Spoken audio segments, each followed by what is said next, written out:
How many times have you opened Instagram or TikTok just to check one thing? You're scrolling, you're seeing people doing better than you are, and then you didn't plan to do any of that, but you still do it. And you feel worse than you did before.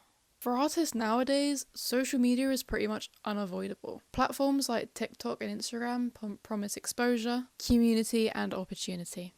They tell you that if you post enough, then your work will be seen. These platforms are not built for artists. They're built to keep people addicted. Likes, views, and follower counts publicly displayed as indicators of success, pushing artists to quantify their value. The endless stream of art content online leads artists to compare themselves to others, contributing to self-doubt and a distorted view of our own work. But social media isn't all bad. It can also be used for collaboration, building networks, or as a source of inspiration. Artists share their resources, participate in challenges, and find belonging in a space that might not exist for them offline. The question isn't if social media is good or bad. It's to what extent do social media platforms influence the self-perception, motivation, and creative practices of contemporary artists? I'm going to be exploring how metric-driven platforms influence artistic practice, encouraging addictive behaviour and comparison, and push artists towards performative creativity. But I'll also discuss how we can reclaim our lives and creativity by prioritising meaningful engagement and using social media intentionally.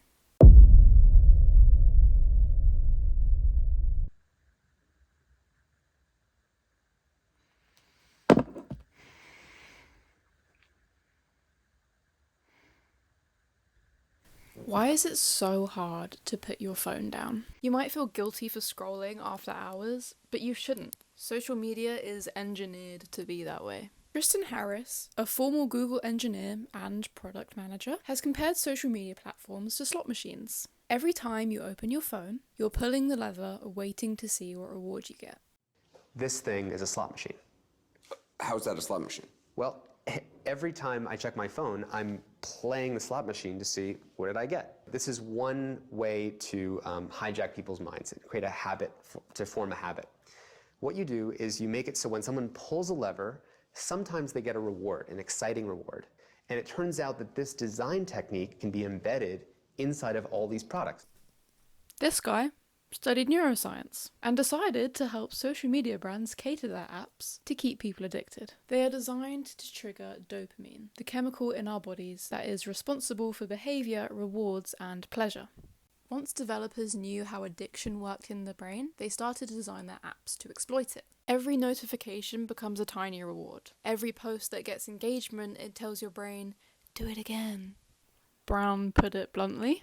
You're guinea pigs. You are guinea pigs in the box, pushing the button and sometimes getting the likes. And they're doing this to keep you in there. Another addictive design feature is the infinite scroll, especially with short-form content. It is described as a proven way to keep people searching longer, hoping that the next post will be the entertaining one. Instagram is the perfect example for the shift towards addictive short-form content.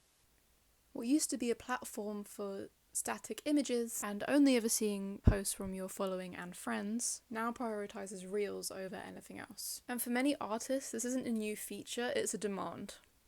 Jen Woodall explained in an interview that if you want engagement, if you want your followers to see things, you've got to make reels. They're pretty much forcing users. This shift means that artists are no longer just artists, they're content creators. While adapting to new tools can be empowering, many artists feel that this change fundamentally alters their creative labour and don't really feel motivated to make art anymore as much as they do creating promotional videos. Captions such as "making reels is a curse for artists who just want to make posts" and "I'm tired of making reels" appear frequently. It's all we can do to resist the algorithm. But this change doesn't just affect productivity. It also affects self-worth. One Reddit user shared that they started tying their value to engagement, questioning whether their work was good enough, especially when pieces they liked performed worse than pieces they didn't. Despite having around 2,000 followers, they compared themselves to much younger artists who have over 20,000 and wondered if something was wrong with them. But their work is good. Why do we put ourselves down just because we think someone's work is better than us? As humans, we naturally compare ourselves to others. Social comparison helps us understand ourselves and where we stand in the hierarchy. But social media distorts that process. On platforms like Instagram and TikTok, people present curated versions of themselves. You rarely see the ugly stages of their work, the failed attempts and the years it took to get to their skill level. You only see the best of their work. This causes something called upward comparison, comparing yourself to people that you believe are better than you. And since this is all we're ever seeing online, over time it lowers self-esteem and contributes to negative mental health like anxiety or depression. But this begs the question, how does it affect artists? Another Reddit user described feeling embarrassed when talking to artists they think are better than them, especially when they were younger than them. That comparison becomes demoralizing and not motivating. Alexis Cassandra shared this in a video about comparison with artists. She explains that comparing yourself to artists online can actually inhibit creativity. But I also wanted to mention how I think that comparing yourself too much to other artists really inhibits your own growth, and it doesn't really allow you much room to find your own style, your own creativity, and whatever makes you individually the artist that you are suppressing that by comparing yourself or trying to be too much like somebody else, if that makes any sense. When you compare finished work without seeing the process, you forget how long skill development takes. But she also mentions that not all comparison is bad comparison.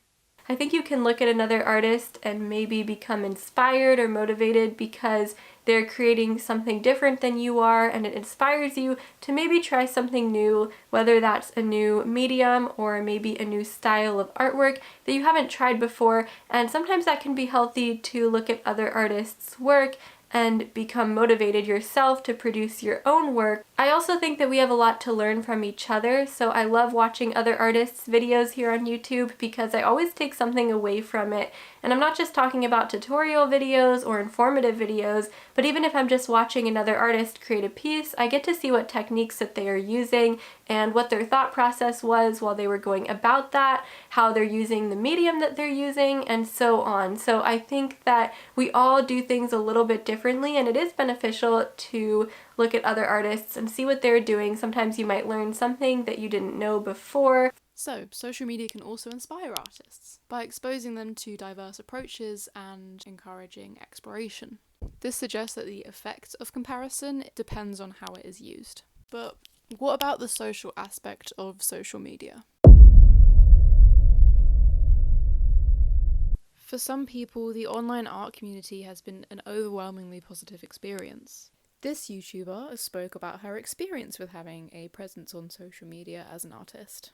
She talked about how she didn't expect but wanted to gain popularity very quickly when starting out on social media. And when she started out, that's exactly what happened. She didn't gain much popularity. But when she did start to gain a small following, she noticed that everyone that was engaging with her posts were all really lovely and supportive.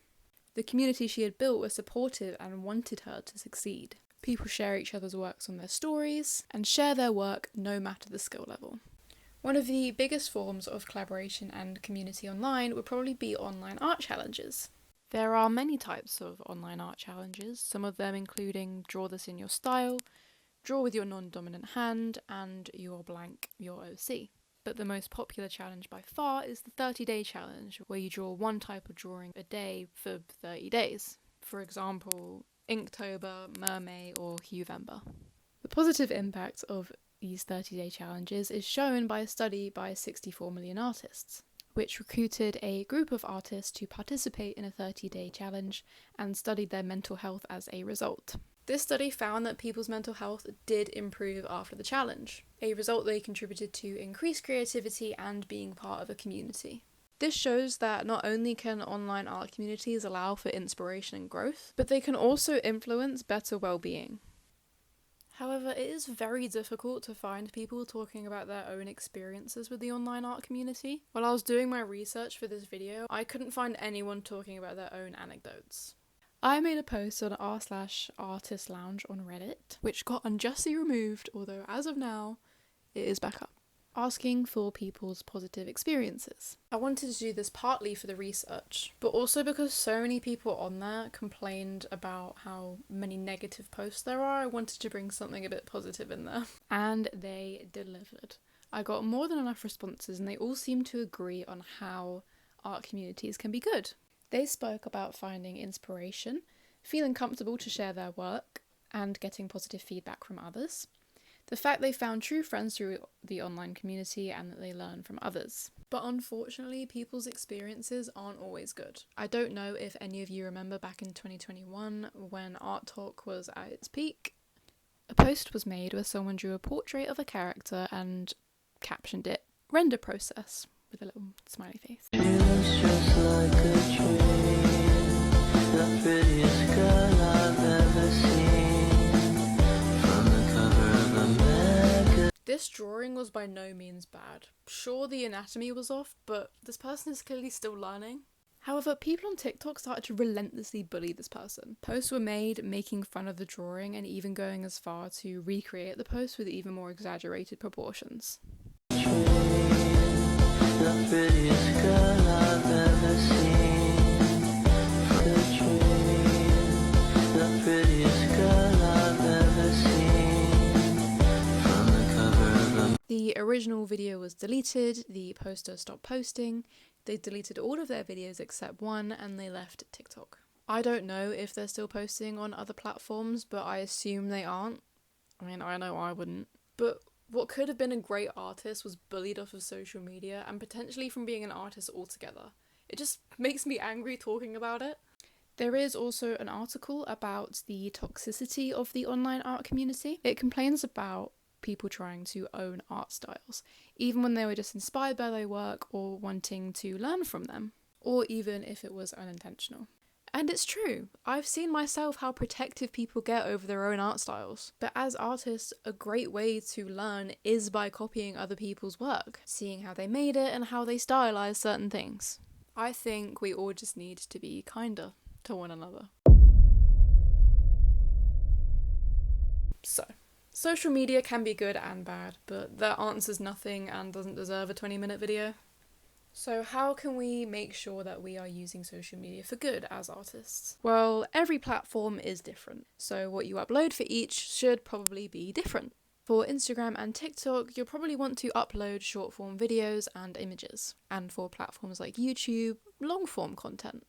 But really, you can upload what you want. There's so many different people who talk about different ways on how to post on social media. There doesn't really seem to be a concrete answer.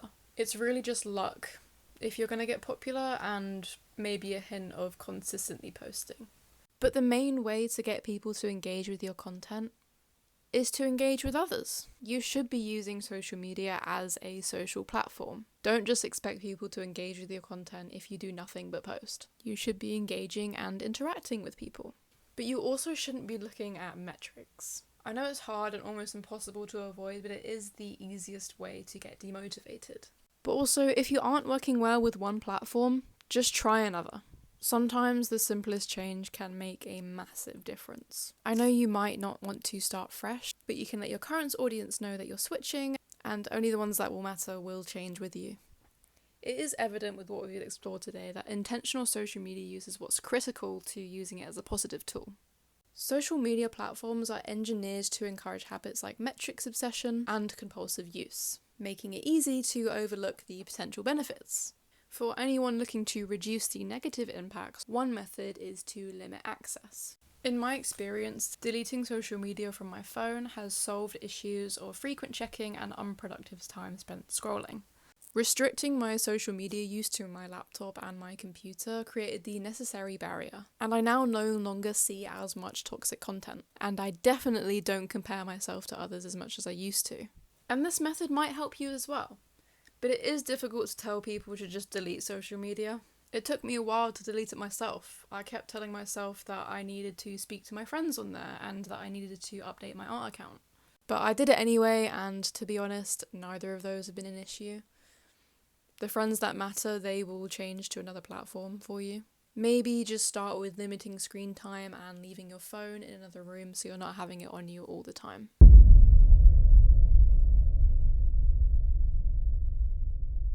So, social media offers great opportunities for growth and inspiration. However, it requires intentional engagement. Its focus on metrics promotes addictive behaviours and reshapes artistic practice, often pressuring artists to prioritise short-form content over meaningful artistic expression. While the tendency to compare oneself with others online is natural, it is important to recognise that what you see online obscures the long journey behind someone else's work. But if you use comparison constructively, it can inspire improvement. Many people will tell you that the most important way to grow an audience is to engage with the community, but this community can be negative and toxic. It is easy to join the hate bandwagon and make fun of someone just because you don't like their work or you see everyone else hating on them. But you have to ask yourself, what if that were you when you were starting out? The community can also be supportive and inspiring though, so try and only engage with that side. So when you next decide to use social media for your art, be smart with it and be healthy.